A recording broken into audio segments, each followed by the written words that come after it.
Eva is not even 55 years old yet. A tragedy happened a couple of years ago, and she became a widow. During this difficult time, her son Xavier was by her side, proving himself to be an exemplary son. He did his best to ensure that his mother did not lack for anything. Thanks to him, she was able to retire early and focus solely on what she loved. Xavier, at the age of 34, has been running his own business for more than a decade. Eva adored her son and was very proud of his achievements. He never tied the knot, devoting all his time and energy to work. The women who revolved around him were clearly attracted to his success, and they showed interest only when his business was mentioned or when they realized that they were in the presence of a high-flying bird. However, Eve, with her keen maternal instincts, could spot these vultures from a mile away and quickly warned her son about them. But one day his paths crossed with Lydia. Somehow, his mother missed the very moment she came into his life, holding onto it tightly. Perhaps Xavier knew deep down that his mother would try to intervene if she found out. Their meeting with Eva happened completely unexpectedly. One weekend morning, a woman decided to surprise her son, baked her signature pie and brought it for breakfast. She had no idea that she was also in for a surprise. The door swung open, and a young girl in a silk robe appeared on the threshold. And that's how their worlds collided. The unexpected announcement of the upcoming nuptials caught the woman off guard. She had already discovered that Lydia had no culinary skills to speak of, favoring dining out or relying on pre-made meals. Cleaning also seemed to be of little interest to her, as if she believed there were specialized individuals in charge of such tasks. Eva found solace in only one aspect. At least Lydia had a job. As the secretary of Xavier's business partner, that's how they had first crossed paths. Despite Eva's traditional mindset, she couldn't fathom how someone could be clueless about cooking and tidying up, but she consoled herself with the fact that Lydia was not a moocher. That's what she affectionately referred to those girls who perpetually lingered around her son, itching to tie the knot, and never lift a finger again. However, her heart warmed when she witnessed Xavier's adoring gaze upon his chosen one. He truly loved his bride. The wedding itself was opulent and unforgettable. Eva remarked that she had never witnessed such elation in her son before, and concluded that if he was content with everything, then he had made the right choices. Ultimately, his happiness was of utmost importance. Back then, Eva's neighbor, overwhelmed by an abundance of apples, handed off 2 bags of the fruit to her. Unsure of what to do with such a surplus, Eva thought it wise to share the bounty with her son and daughter-in-law to boost their health with the natural vitamins.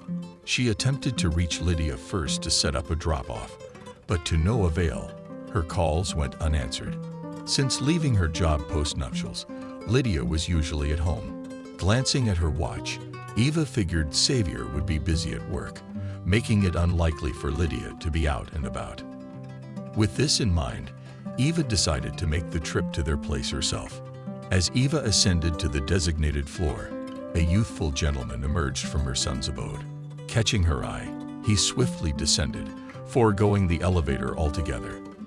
With a mixture of astonishment and bewilderment, the mother-in-law stepped into the dwelling. "What brings you here?" The daughter-in-law inquired with irritation, standing at the threshold. "Why do you, once again, arrive unannounced?" "Well, hello to you too, Lydia," tranquilly responded the woman, placing a sack of apples beside her. "I did call, but you failed to answer the phone." The daughter-in-law wore a smirk on her face, an unpleasant grin stretching across her lips, as she began scrutinizing their surroundings, inspecting each item, as if making sure everything was in its rightful place. Eva observed this behavior, and seizing the opportune moment when her daughter-in-law's anger seemed to dissipate, delicately inquired, "Who was that young man who just came out of the apartment?" "What?" Lydia replied, her confusion evident in her voice following a brief pause. "Oh, he's just a courier." Deciding not to incite any further negativity, Eva handed a treat to her sister-in-law and bid her farewell. Deep inside, she knew she urgently needed to speak with her son. Her heart felt unsettled after that incident. The following day, she beckoned Xavier to her home. Eva's nerves were on edge before this conversation, but she couldn't remain silent any longer.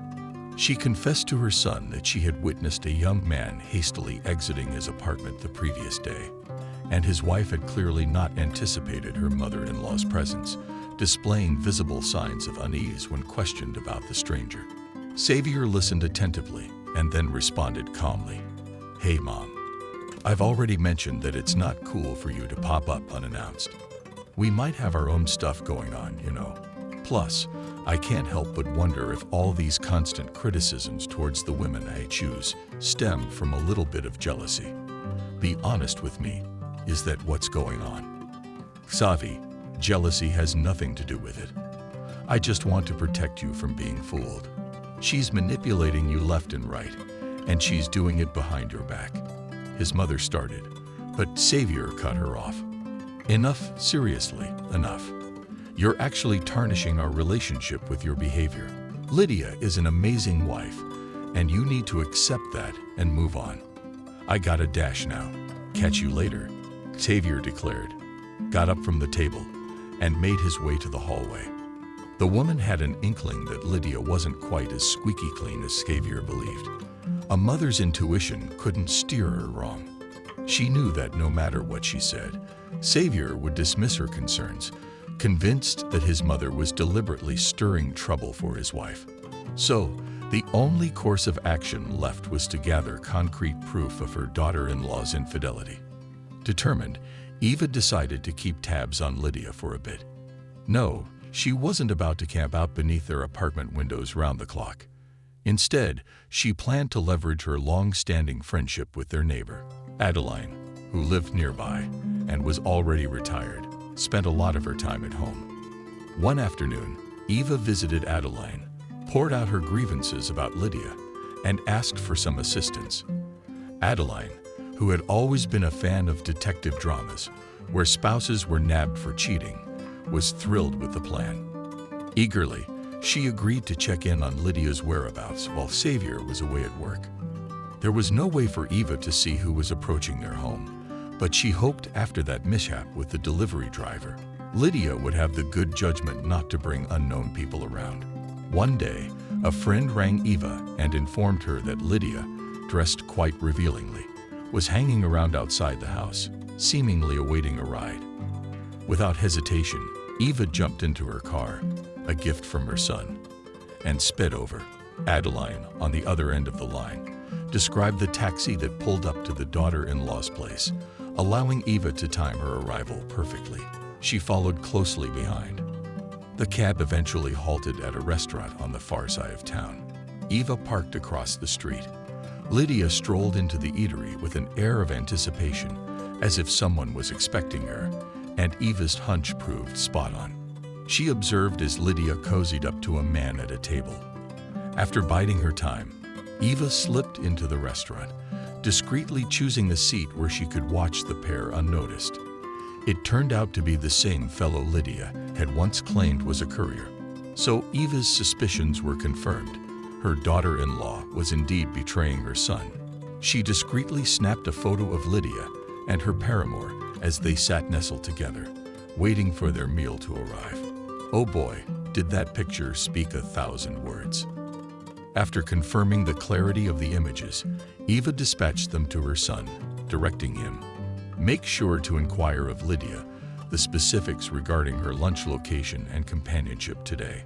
The son provided no reply, likely due to being engaged in a meeting. The woman exerted every effort, but even this proved insufficient in alleviating her concerns. Throughout the following day, she remained on tenterhooks, hesitant to phone Xavier, who in turn remained reticent about his own affairs. Eva even entertained the notion that he harbored resentment towards her. At last, unable to stand it any longer, she dialed her son's number. His voice, although tinged with a hint of sadness, showed a trace of happiness on hearing his mother's voice.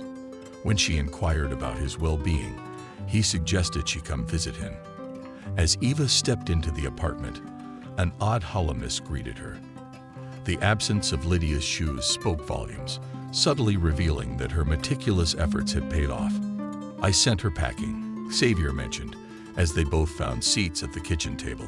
She claimed she had lunch with a friend that day. Eva understood her son's feelings, but deep down, she felt an immense sense of accomplishment and self-pride for saving him from another moocher. However, at the moment, Xavier wasn't ready to openly acknowledge it. The couple ended up getting divorced. During the property settlement, Xavier expressed his gratitude to his mother, recognizing that it was Eva who had pushed for a prenuptial agreement. The look on Lydia's face when she realized she wouldn't get anything after the divorce was indescribable. Eva had managed to expose her deceitful daughter-in-law without the need for any private investigators. Eva and her friend often reminisced about their clever scheme and laughed about it. Eva knew that her son would eventually find a deserving wife, and she was confident she could assess her suitability if the need arose. And that's the end of the story.